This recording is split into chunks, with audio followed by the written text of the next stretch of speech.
तर रायगड जिल्ह्यात एका दिवसामध्ये 6 बलात्कार झाल्याचं विजय वडेट्टीवारांनी ट्विट केलेलं होतं।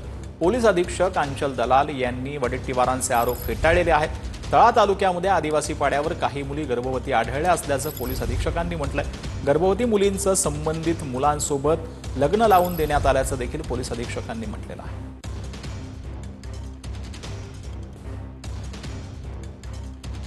तर विजय वडेट्टीवार यांनी नक्की काय ट्विट केलं होतं हे आपण पाहतो आहोत। रायगड जिल्ह्यात एकाच दिवशी 6 बलात्कार झाले।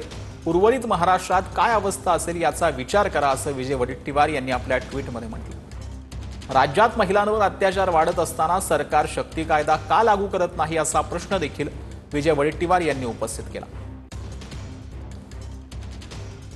दिवसात रायगडमध्ये 6 मुलींवर बलात्कार झालेला आहे, तर ही माहिती चुकीची आहे।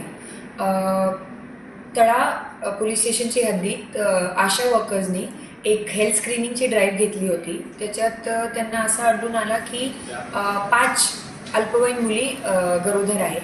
काल त्याच्यात गुन्हा दाखल करण्यात आलेले आहे।